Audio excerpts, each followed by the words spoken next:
sense of urgency the deal will get done. Are you surprised at all by he and Gettleman's approach in the way they're handling the deal? I'm not. And I think that this has, for a while, been a showdown waiting to happen, and it hasn't happened yet, okay? Jalen, you were a professional athlete. What do you use to make your living?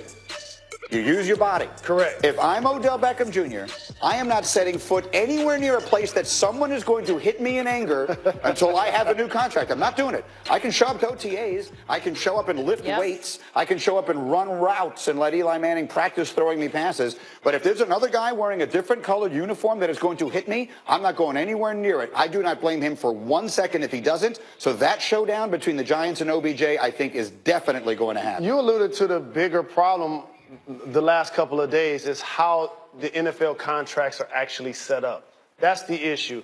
If you're an outstanding young player, ultimately you hope that you can be that on a really good team. For Odell, it almost seems like he and the Giants are at the wrong place in their relationship. He's at a time where he deserves to be paid. Everybody acknowledges that he's one of the top players in the game. But the Giants picked number 2 this year. So therefore, to them, it's like, we've seen your off-field issues. You've been in the wrong place at the wrong time. We saw some character flaws away from the field. Now, are we going to pay you? No, we need you to play. And so I just think their relationship is at a bad dynamic. Character issues. It's just funny to me.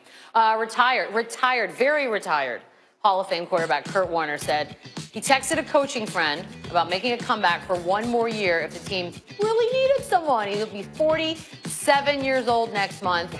I feel like the Tom Brady effect is manifesting in guys like Kurt Warner, Ben Roethlisberger. They're talking about they're just going to play forever. Do you think that's what's happening? Let it go, Kurt.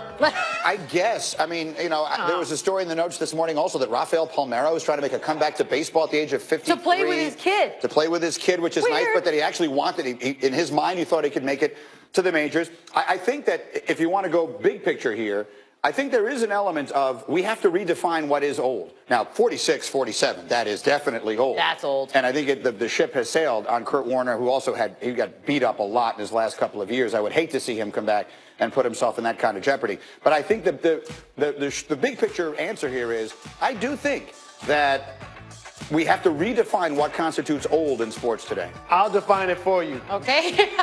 When you've been out of the league for a couple of years, you're basically done 99.9% of the time, regardless of how old you are.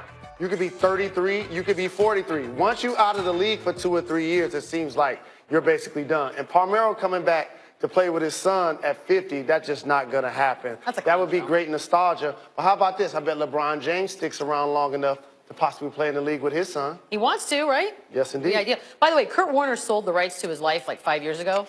This would have been a great ending to the movie. Just for that. That's why I hope it happens.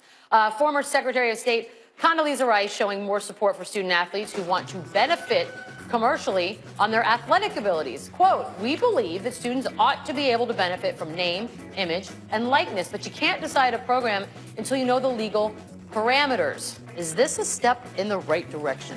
Jalen, there's a bunch of behind-the-scenes stuff going on here. They were heavily criticized for not addressing this, and she wanted to make the point that there are 2 pending legal cases the NCAA has to get out of the way before she feels they can move forward with this. But she made it very clear that she believes this is something that should be allowed. The players should be allowed to profit from their likeness, which to me just seems like the most commonsensical thing in the world. I find it outrageous that they have not been to this point. If she's saying it, maybe that will be a step in the right direction. I just want to get over the theory that when I'm playing collegiate basketball, it's some sort of privilege. Like, I got recruited to come because I was really good. So I made it a right because I performed well.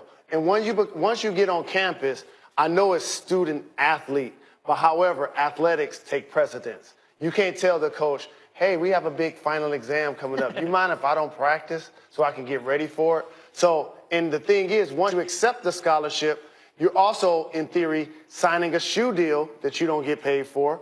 You're also not allowed to work. So regardless of my background, even if I wanted to be a student athlete with a job, like most student athletes are, I can't be one of those. So it handcuffs you. And lastly, and I appreciate all of those who always felt like, shut up and be happy that you have a scholarship.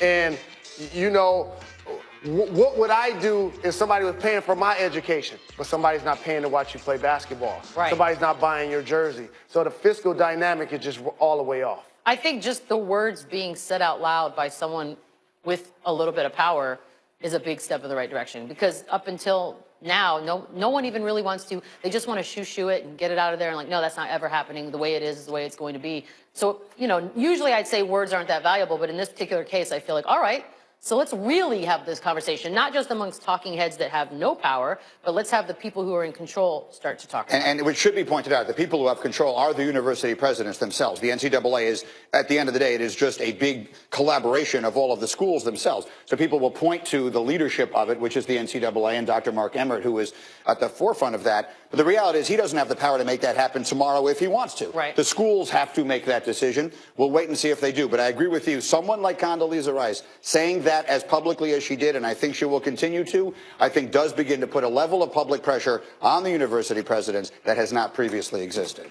All right, we're taking a little break here. Celtics dispatched the Sixers. That sounds so final. In just 5 games. Their reward? A date with LeBron and the Cavs. And they advanced as an underdog again. Next.